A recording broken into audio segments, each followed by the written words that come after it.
ನಮ್ಮ ಗುಂಪಿನ ಪ್ರಯಾಣ ಈಗ ಕೇರಳಕ್ಕೆ. ಕೇರಳದಲ್ಲಿ ಎಲ್ಲಿ ಅಂತೀರಾ? ಕೊಟ್ಟಿಯೂರಿಗೆ ಅಂತ ಪ್ಲ್ಯಾನ್ ಮಾಡ್ದು. 12 ಜನ ಫಿಕ್ಸ್ ಆಗಿದ್ದು. ಅನಂತರ ಏನಾಯ್ತೋ ಗೊತ್ತಿಲ್ಲ, 12 ಹೋಗಿ 24 ಆಗಿ, 24 ಹೋಗಿ 48 ಆಗಲಿಲ್ಲ, 24ರಲ್ಲೇ ಫಿಕ್ಸ್ ಆಯಿತು. ನಾವು ಬೈಕ್ ರೈಡನ್ನ ಕ್ಯಾನ್ಸಲ್ ಮಾಡಿ ಈ ಬಸ್ನ ಫಿಕ್ಸ್ ಮಾಡ್ದು. ಅಂತೂ ಇಂತೂ ಪೂಜಾ ಕಾರ್ಯಕ್ರಮನೂ ಮುಗಿಸ್ತಾ ಇದ್ದೀವಿ. ನೆಕ್ಸ್ಟು ನಮ್ಮ ಹುಡುಗರ ಪ್ರವೇಶ ಸ್ಟಾರ್ಟ್ ಆಗಬೇಕು. ಎಲ್ಲಿಗೆ ಅಂತೀರಾ?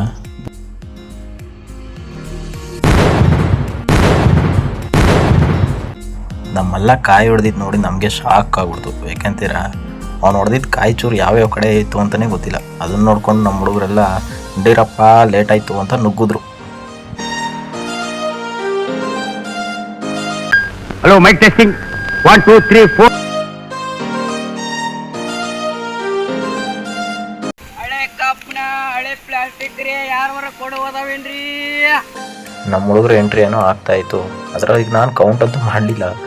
ಬರ್ತಾಯಿದ್ರು, ಹಾಯ್ ಹೇಳ್ತಾಯಿದ್ರು, ಹೋಗ್ತಾಯಿದ್ರು. ಅದ್ರಲ್ಲಿ 3 ಜನ ಮಿಸ್ಸಿಂಗು ಅಂತ ಹೇಳಿದ್ರು. ಅದು ಯಾರು ಅಂತ ನಾವು ಹುಡುಕ್ತಾ ಇದ್ದಾಗ ಸಿಕ್ಕಿತ್ತೆ ಇವರು. ನನ್ನ ಹೆಸರೇ ನಾನೇ ಯಾರೇ ನೀವು? ಯಾಕೆ ಹಿಂಗೆ ಮುಗ್ತಾ ಇದ್ದೀರಾ? ವಿಸಿಟಿಂಗ್ ಪಾಸ್ ಇದೆಯಾ?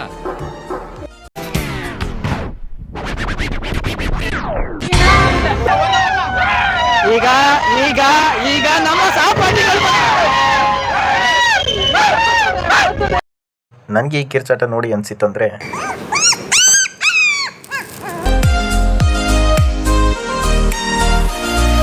ಹುಡುಗರ ಎನರ್ಜಿ ಹೆಂಗೆ ಅಂದರೆ, ನಿಂತ್ಕೊಳ್ಳೋಕೆ ಜಾಗ ಇಲ್ಲ, ಕುಂತ್ಕೊಳ್ಳೋಕೆ ಜಾಗ ಇಲ್ಲ, ಆದರೂ ಡ್ಯಾನ್ಸ್ ಮಾಡಬೇಕು ಅಂತ ನುಗ್ತಾ ಇದ್ರು.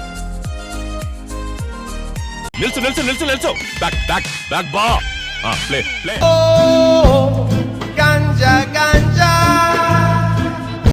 ಗೊತ್ತಲ್ಲ, ನಮ್ಮ ರೆಗ್ಯುಲರ್ ಟೀ ಬ್ರೇಕು ಎಲ್ಲ ಕಡೆ ಇದ್ದೇ ಇರುತ್ತೆ ನಾವು ಟ್ರಿಪ್ ಹೋದಾಗೆಲ್ಲ.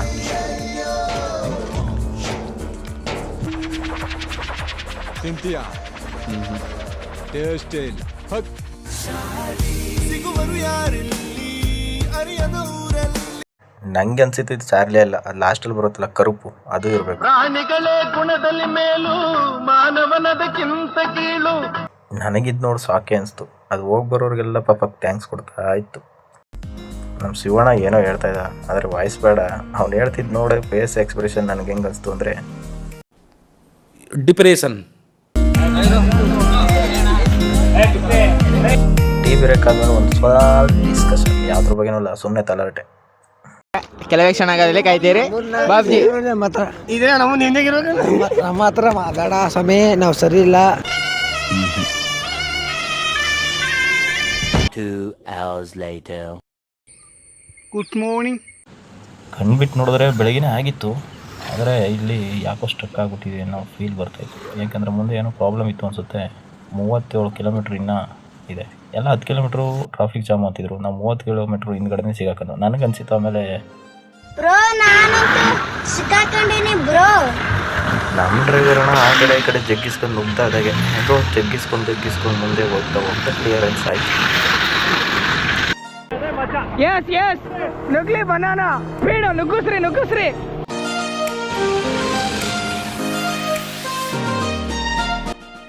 ಕೇರಳದ ಈ ಹಚ್ಚ ಹಸಿರಿನ ಹೊನಲಿನಲ್ಲಿ ತೇಲಾಡ್ತಾ ಹೋಗ್ತಾ ಇತ್ತು ಅನಿಸ್ತಿತ್ತು. ಗಾಡಿ ಹಾಗೆ ಹೋದಾಗಲೆಲ್ಲ ಹಚ್ಚ ಹಸಿರು. ನನಗಂತೂ ಏನು ಹೊಸ್ತು ಅನಿಸ್ಲಿಲ್ಲ. ನಮ್ಮ ಕೂರ್ಗೆ ಇದೆಯಲ್ಲ ಕೊಡಗು, ಕರ್ನಾಟಕದ ಕಾಶ್ಮೀರ, ಆ ಟೈಪೇ ಅನಿಸ್ತು. ಇಟ್ಸ್ ಓಕೆ, ಹೊಸ ಫೀಲ್. ಅದಕ್ಕೂ ಮುಂಚೆ ಬಂದಿದೆ ಕೇರಳಕ್ಕೆ, ಯಾವಾಗಲೂ ಒಂದ್ಸಲ ಸರ್ಕಾರಿ ಸ್ಕೂಲ್ನಲ್ಲಿ ನಮಗೆ ಟ್ರಿಪ್ ಕರ್ಕೊಂಬಂದಾಗ. ಅದಾದಮೇಲೆ ಇದೆ ಅನಿಸುತ್ತೆ.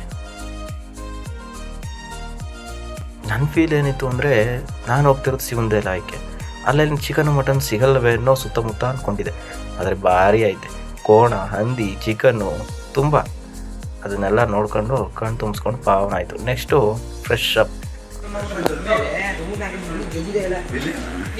ಅಂತ ಒಂದು ಜಾಗಕ್ಕೆ ಕನ್ವಿನ್ಸ್ ಮಾಡಿ ಒಬ್ರಿಗೆ 150 ರೂಪಾಯಿ ಅಂತೆ ಫ್ರೆಶ್ ಅಪ್ ಆಗೋಕ್ಕೆ.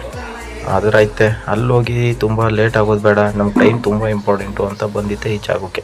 ಹೇಗ ಫ್ರೆಶ್ ಅಪ್ ಆಗೋ ಪ್ಲ್ಯಾನ್ ಇದ್ದರೆ ಇಲ್ಲಿ ಅಣ್ಣನ ನೋಡಿ.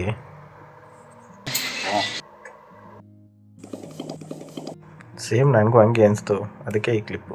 ಮತ್ತೆ ಒಳಗೆ ಹೇಗಿದೆ ಅಂತ ನೋಡೋಣ ಅಂತ ಹೋದೆ. ಅದಕ್ಕೂ ಮುಂಚೆ ಇಬ್ಬಿಬ್ರು ಶೇರ್ ಮಾಡ್ತಾರೆ ಕಣ್ರಿ. ಮೊದಲೇ ನಮಗಿಂತ ಮುಂಚೆ ಯಾರೋ ಈ ಕಡೆ ಸೈಡಲ್ಲಿದ್ದರು. ಅದನ್ನು ನೋಡ್ತಾ ನಮ್ಮ ರೂಮ್ ನೋಡೋಣ ಹೇಗಿದೆ ಅಂತ ಹೋದೆ. ಇಲ್ಲಿ ನೋಡಿ ಮ್ಯೂಜಿಷಿಯನು ಏನೋ ತೋರಿಸ್ತಾರೆ ಭಾಷಣ. ಡಬ್ಬಿ ಒಳಗೆ ಎರಡು ಕಲ್ಲು ಹಾಕ್ಬಿಟ್ಟು ಅಳ್ಳಾಡ್ಬಿಟ್ಟು ನಾನು ಮ್ಯಾಜಿಕ್ ಮಾಡ್ತೀನಿ ಅಂತ ಹೇಳೋರು. ಇದನ್ನು ಜಂಬಿಟಿಗೆ ಕಲ್ಲು ಅಂತಾರೆ, ಇಟ್ಕೆ ಅಂತಾರೆ. ಅದರಲ್ಲಿ ನಮ್ಮ ಮನೆ ಕಟ್ಟುವಂಥದ್ದು. ಅದನ್ನು ಬ್ಯಾಕ್ಗ್ರೌಂಡಲ್ಲಿ ಇತ್ತು, ಅದನ್ನು ವ್ಯೂ ಮಾಡಿಕೊಂಡು ಒಳಗೆ ನೋಡಿದ್ರೆ ನಮ್ಮ ಮೈಕ್ಳು ಈ ಥರ ಬಿತ್ಕೊಂಡಿದ್ದು. ಅದರಿಂದ ಕಿಟಕಿಯಿಂದ ಆಚೆ ನೋಡಿದ್ರೆ ಈ ಥರ ವ್ಯೂ ಸಿಕ್ತು. ಆ ರೋಡಿಂದಲೇ ನಾವು ಹೊರಗಡೆ ಬಂದಿದ್ದು. A few moments later. 3.5 kilometre ನಡ್ಕೊಬಂದು ಅಂತೂ ಇಂತೂ ಈ ಒಂದು ಕೊಟ್ಟಿಯೂರಿನ ದೇವಸ್ಥಾನಕ್ಕೆ ತಲುಪಾಯಿತು. 3.5 ಕಿಲೋಮೀಟ್ರು ಎಂದು ನಡ್ಕೊಂಬಂದಿರಿ ಅಂತಾರ ಬಸ್ ಪಂಚರ್ ಆಯಿತು. ಬಸ್ ಪಂಚರ್ ಆಗಿರೋದನ್ನ ತಗೊಂಡೋಗಿ ಒಂದು ಹೋಟ್ಲ್ ಹತ್ರ ನಿಲ್ಲಿಸಿ ಅದನ್ನು ಸ್ಟೆಪ್ನಿ ಚೇಂಜ್ ಮಾಡ್ತಾಯಿದ್ರು. ನಾವು ಹಾಗೆ ತಿಂಡಿ ತಿನ್ಕೊಂಡು ಈ ಒಂದು ಜಾಗಕ್ಕೆ ತಲುಪ್ತು. 3.5 ಕಿಲೋಮೀಟ್ರ್ ನಡೆದಿತ್ತು, ಹಂಗೇನು ಅನಿಸ್ಲಿಲ್ಲ ನಮಗೆ. ಪರವಾಗಿಲ್ಲ, ನಮ್ಮ ಹುಡುಗರೆಲ್ಲ ಎನರ್ಜೆಟಿಕ್ ಆಗಿದ್ರು. ಜೊತೆಗೆ ಸಾಕ್ತಾ ಆ ಕಡೆ ಈ ಕಡೆ ವಡಪೂವು ಜಾಸ್ತಿ ಕಂಡು. ವಡಪೂವು ಬಗ್ಗೆ ಮತ್ತು ಈ ದೇವಸ್ಥಾನದ ವಿಶೇಷದ ಬಗ್ಗೆ ಮತ್ತೊಂದು ವೀಡಿಯೋದಲ್ಲಿ ತಿಳ್ಕೊಳ್ಳೋಣ. ಆ ವಡಪೂವನ್ನ ನೋಡ್ತಾ ಇದ್ದಾಗೆಲ್ಲ ನಮಗೆ ದೇವ್ರ ಪ್ರಸಾದನೇ ಅನಿಸ್ತಿತ್ತು. ಬಟ್ ನಮ್ಮೂರ ಕಡೆ ಮಾಡಿದ್ರೆ ಅದು ಬಿಸ್ನೆಸ್ ಥರ ಅನಿಸ್ತಿತ್ತೇನೋ. ಏನು ಮೇನ್ ಎಂಟ್ರೀಸ್ ಇತ್ತು, ಅಲ್ಲಿ ಎಂಟ್ರಿ ಆಗ್ತಾ ಇದ್ದಂಗೆ ನಮ್ಮ ಗುಂಪು ನೋಡ್ಬಿಟ್ಟೆ ಅವರಂದರು, ಇಲ್ಲಿ ಹೋಗಬೇಡಿ, ಇಲ್ಲಿ ಹೋದರೆ ನಿಮಗೆ ಇಲ್ಲ ಅಂದರೂ ಒಂದು 7 ಅವರ್ಸು ನಿಮ್ಗೆ ದರ್ಶನ ಮಾಡೋಕ್ಕೆ ಆಗುತ್ತೆ, ಅಲ್ಲೋದ್ರೆ ಹತ್ರದಿಂದನೇ ನೋಡ್ಬೋದು, ಆದರೆ ತುಂಬ ಹತ್ರದಿಂದ ನೋಡೋಕ್ಕಾಗಲ್ಲ ಅಂತ. ಇದು ತುಂಬ ವೀಡಿಯೋಸಲ್ಲೂ ಕೂಡ ನೋಡಿದ್ದು.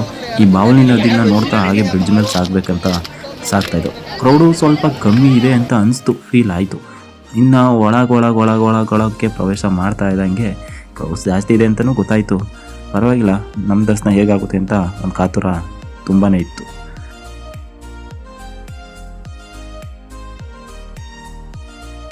ಈ ಬಾವಲಿ ನದಿಯಲ್ಲಿ ಸ್ನಾನ ಮಾಡ್ತಿರೋರು ನೋಡಿದಾಗ ನಮಗೂ ಅನಿಸ್ತು ಇಲ್ಲೇ ಸ್ನಾನ ಮಾಡ್ಬೋದಾಗಿತ್ತು ಅಂತ. ಬಟ್ ನಾವು ಸಮಯದ ಅಭಾವದಿಂದ ಅಲ್ಲೇ ಕೂಡ ಫ್ರೆಶ್ ಅಪ್ ಆಗಿ ಬಂದು ಕೂಡ ಎಲ್ಲಿ ಮಾಡಿದ್ರೇನು, ನೀರು ಒಂದೇ.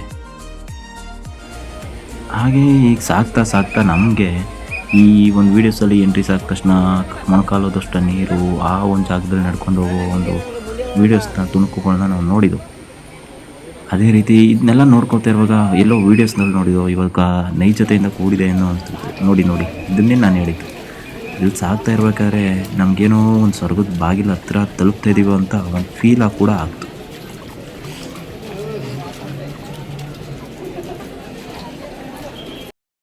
ಅಚ್ಚರಿಯ ವಿಷಯ ಏನಂದರೆ, ನಾವು ಹೋಗ್ತಾ ಇದ್ದಂಗೆ ನಮಗೆ ಯಾರೋ ಕೂಡ ದಾರಿ ಮಾಡಿಕೊಡ್ತಿರೋ ಫೀಲ್ ಆಗ್ತಾಯಿತ್ತು. ಏನಕ್ಕೆ ಅಂತೀರಾ?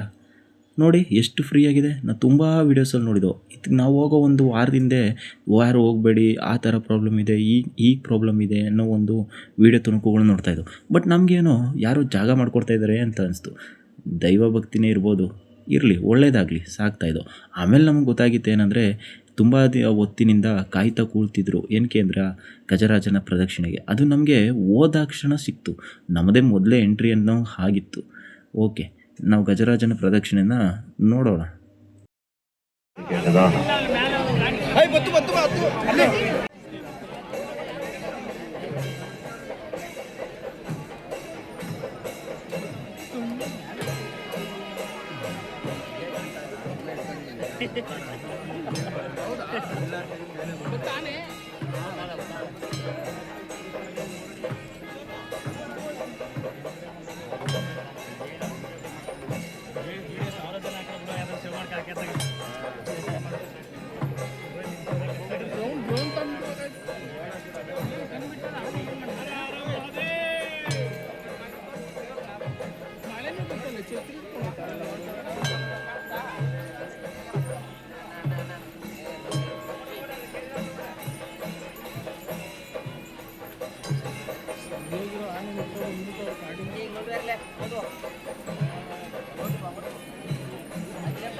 ಗಜರಾಜ ಮುಂದೆ ಹೋಗ್ತಾ ಇದ್ದಂಗೆ ದರ್ಶನಕ್ಕೆ ನಿಂತಿದ್ದ ಒಂದು ಭಕ್ತಾದಿಗಳನ್ನ ಹೇಗೆ ಬಿಡ್ತಾರೆ, ನುಗ್ಗುಲಿನಲ್ಲಿ ಸಾಕ್ತಾರೆ. ಆ ಒಂದು ಗಜರಾಜ ಮತ್ತೆ ಇನ್ನೊಂದು ರೌಂಡ್ ಬರೋಷ್ಟೊತ್ತಿಗೆ ಇದನ್ನು ತಡೆ ಹಿಡಿತಾರೆ. ಇದು ಒಂದು ಸಮಯ ಪ್ರಜ್ಞೆ ಅಂತಲೇ ಹೇಳ್ಬೋದು. ತುಂಬ ಕಡೆ ಕೇಳಿದ್ದೆ ಹಾಗೂ ವೀಡಿಯೋಸ್ನ ನೋಡಿದ್ದೆ. ಅಲ್ಲಿನ ಒಂದು ಸಿಸ್ಟಮೆಟಿಕ್ ಚೆನ್ನಾಗಿಲ್ಲ, ಹಾಗೆ ಮ್ಯಾನೇಜ್ಮೆಂಟ್ ಚೆನ್ನಾಗಿಲ್ಲ. ಹೀಗೆ ನನಗೇನೋ ಎಲ್ಲೋ ಕಾಣಲಿಲ್ಲ, ಚೆನ್ನಾಗೇ ಇತ್ತು. ನೋಡಿ, ಶಿಸ್ತಾಗಿ ದರ್ಶನ ಪಡಿತಾ ಇದ್ದಾರೆ. ನಾವು ಅಡ್ಡದಾರಿ ಹಿಡ್ಕೊಂಬಂದವರು ಹಿಂಗೆ ಸೈಡಲ್ಲಿ ನಿಂತ್ಕೊಂಡು ನೋಡ್ತಾ ಮುಂದೆ ಪ್ರದಕ್ಷಿಣೆ ಹಾಕ್ಬೋದು ಅಷ್ಟೇ. ಹತ್ರದಿಂದ ನೋಡ್ಬೋದು, ಬಟ್ ಅಷ್ಟು ಹತ್ರದಿಂದ ನೋಡೋಕ್ಕಾಗಲ್ಲ. ಮತ್ತು ನಮಗೆ 5 ಬಾರಿ ಗಜರಾಜನ ಪ್ರದಕ್ಷಿಣೆ ನೋಡುವಂಥ ಭಾಗ್ಯ ಸಿಕ್ತು.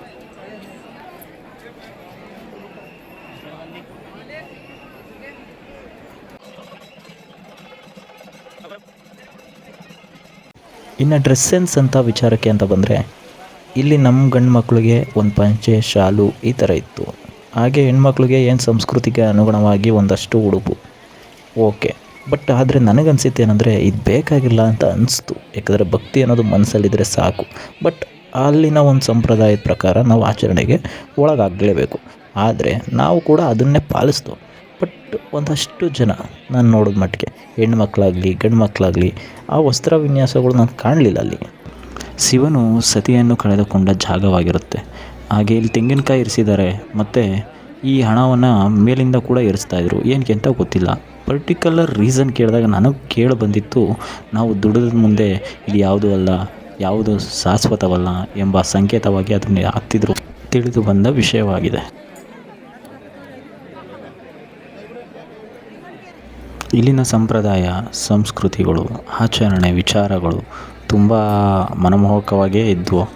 ಯಾಕಂದರೆ ಆ ಒಂದು ಪ್ರಕೃತಿಯ ಮಡಿಲಿನಲ್ಲಿ ಈ ಒಂದು ಆಚಾರ ವಿಚಾರಗಳ ಸಂಪ್ರದಾಯಗಳನ್ನು ನೋಡಿದಾಗ ನಮಗೆ ಅದ್ಭುತ ಅನಿಸೋದ್ರಲ್ಲಿ ತಪ್ಪೇನಿಲ್ಲ ಬಿಡಿ. ಇದು ನಾವು ಸಾಮಾನ್ಯವಾಗಿ ಅಯ್ಯಪ್ಪ ಸ್ವಾಮಿ ಬೆಟ್ಟಕ್ಕೆ ಹೋದಾಗ ನಮಗೆ ಸಿಗುತ್ತಲ್ಲ ಪ್ರಸಾದ, ಈ ಗುಲ್ಕನ್ ಟೈಪ್, ಅದೇ ಥರ ಇಲ್ಲಿ ಕೂಡ ಪ್ರಸಾದ ನೀಡ್ತಾಯಿದ್ರು. ನಿಮ್ಗೆ ಆಗಲೇ ಹೇಳಿದೆ ಅಲ್ವಾ, ನಮ್ಗೆ ಯಾರೋ ದಾರಿ ಮಾಡಿಕೊಡ್ತಾಯಿದ್ರು ಅಂತ. ಹಾಗೆ ಅದೇ ದಾರಿಲಿ ಬಂದಾಗ ಎಷ್ಟು ಫ್ರೀ ಆಗಿತ್ತು ಅಲ್ಲ. ನಿಮ್ಗೆ ಆ ದಾರಿ ನಾನು ತೋರಿಸ್ತೀನಿ ನೋಡಿ ಹೇಗಾಗಿದೆ. ಜನವೋ ಜನ ಅನ್ನೋ ಹಾಗೆ ಜನಸಂದಣಿ ತುಂಬಿ ತುಳುಕ್ತಾ ಇತ್ತು. ಹಾಗೆ ಇಲ್ಲಿನ ಒಳಪು ನಾವು ಎಲ್ಲೆಲ್ಲಿ ಹೋಗ್ತೀವಿ ಅಲ್ಲೆಲ್ಲ ಸಿಗ್ತಾ ಇರುತ್ತೆ ನೋಡಿ. ಹಾಗೆ ಇದೆಲ್ಲ ಮುಗಿಸ್ಕೊಂಡು ಅಲ್ಲಿನ ವಿಶೇಷತೆ ಕಲ್ತಿ ಕೂರೆ ಗಂಧ ಬರುತ್ತಲ್ಲ,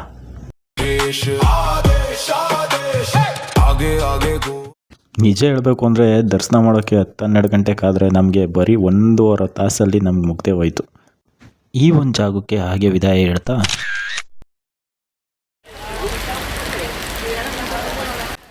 ದರ್ಶನ ಎಲ್ಲ ಚೆನ್ನಾಗಿ ಆಗ್ತು. ಅಲ್ಲಿಂದ ನಾವು ಎಲ್ಲಿ ತಿಂಡಿ ತಿಂದಿದ್ದೋ ಆ ಜಾಗಕ್ಕೆ ಮರಳು ಬಂದು, ಯಾಕಂದರೆ ನಮ್ಮದು ಗಾಡಿ ಪಂಚರ್ ಆಗಿತ್ತಲ್ಲ, ಅದರಿಂದ ಅಲ್ಲಿ ನೋಡಿದ್ರೆ ಬಸ್ಸೇ ಇಲ್ಲ. ಮತ್ತೆ ಬಸ್ಗೆ ವೆಯ್ಟ್ ಮಾಡ್ತಾ ಕೂತಿದ್ದೋ. ಈ ಒಂದು ಜಾಗದಲ್ಲಿ ತಿಂಡಿ ತಿಂದಾಗ ನಮ್ಗನ್ಸಿದ್ದು ತುಂಬ ಎಕ್ಸ್ಪೆನ್ಸಿವ್. ಆದರೂ ಓಕೆ, ಹಣ ಬಂದ.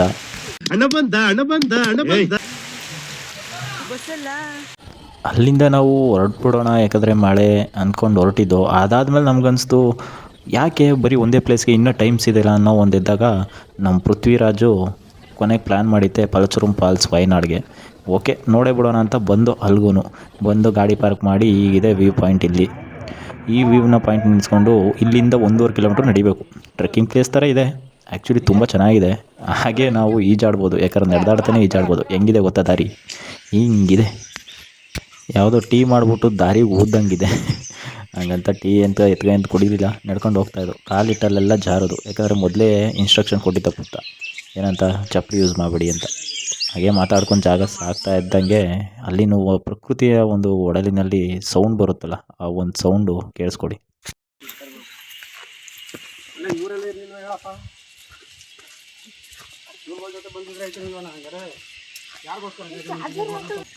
ಅಲ್ಲಾಗಲೇ ನಾವು ಒಂದು 5-6 ಸರಿ ಸುಮಾರು ನಡೆದಿದ್ದೋ ಕಿಲೋಮೀಟ್ರು. ಯಾಕಂದರೆ ನಮ್ಮ ಬಸ್ ಪಂಚರ್ ಆಗಿತ್ತು, ದೇವಸ್ಥಾನದ ಹತ್ರ ಟ್ರಾಫಿಕ್ಕು, ನಡ್ಕೊಂಡು ಹೋಗಿದ್ದೋ. ಇಲ್ಲೂ ನಡಿಬೇಕಲ್ಲ ಅನ್ನೋ ಒಂದು ಇದರಲ್ಲಿ ನಡ್ಕೊಂಡು ಹೋಗ್ತಾಯಿದ್ದೋ. ನಮ್ಮ ಬೈಕ್ಲು ಒಂದು ವ್ಯೂ ಪಾಯಿಂಟು ಹಾಗೆ ಮುಗಿಸ್ಕೊಂಡು ಸಿಕ್ಕೇ ಬಿಡ್ತಲ್ಲಪ್ಪ 1 ಕಿಲೋಮೀಟ್ರ್ ಆದಮೇಲೆ ಅಂತ ಹೋಗಿದೆ. ಬಾವಿಲಿ ಬಗ್ ನೋಡ್ತಾರಲ್ಲ, ಇಣಕ್ಕೆ ನೋಡ್ತಾರಲ್ಲ, ಹಾಗೆ ನಾನು ಇದೇ ಸಿಕ್ಬಿಡ್ತೇನೋ, ಇದೇ ಫಾಲ್ಸ್ ಏನೋ, ಇದಕ್ಕೆ 1 ಕಿಲೋಮೀಟ್ರ್ ನಡ್ಕೊಂಡು ಬಂದ್ವಾ ಅಂತ ನಾನು ಹೋಗಿ ನೋಡಿದ್ರೆ ಅದು ನಮ್ಮೂರ ಕಾಲುವೆ ಇದ್ದಂಗಿದೆ. ಅದೆಲ್ಲ ಕಡ್ರಪ್ಪ ಹತ್ತಬೇಕು, ಇನ್ಮೇಲೆ ಜರ್ನಿ ಸ್ಟಾರ್ಟು. ಯಾಕಂದರೆ ಅಲ್ಲಿಂದ ರಿಸ್ಕಿ ಪಾಯಿಂಟ್ ಹೆಂಗಿದೆ ಅಂದರೆ ಕಾಲಿಟ್ಟಲ್ಲೆಲ್ಲ ಜಾರುತ್ತೆ. ಅಲ್ಲಲ್ಲಿ ತಂತಿಗಳು, ಕರೆಂಟ್ ತಂತಿಗಳು ಹಾಕಿದ್ದಾರೆ. ಯಾಕಂದರೆ ಅಲ್ಲಿ ಆನೆ ಬರುತ್ತೆ ಅಂತ ಅನಿಸುತ್ತೆ, ಏನೋ ಗೊತ್ತಿಲ್ಲ. ನಮ್ಮ ಮೈಗೆಲ್ಲ ಹಂಗೂ ಕಷ್ಟ ಬಿದ್ದು ಹೆಂಗೋ ನುಗ್ತಾ ಇದ್ದವು. ಹಾಗೆ ಹೋದ್ವಿ. ಹೋಗ್ತಾ ಆ ಒಂದು ಜಾಗ ಎಷ್ಟು ಬೇಗ ಸಿಗುತ್ತೋ ಅನ್ನೋ ಒಂದು ಲೆವೆಲ್ಗೆ ಬಂದ್ಬಿಡ್ತು. ಯಾಕಂದರೆ ಸುಸ್ತಾಗ್ಬಿಟ್ಟಿದ್ದು. ಆ ಲೆವೆಲ್ಗೆ ಹೋಗ್ತಾ ನಮ್ಗೆ ಸಿಕ್ಕಿದ್ದು ಒಂದು ವ್ಯೂ, ಒಂದು ಜಾಗ ಅಂದರೆ ಇದೆ.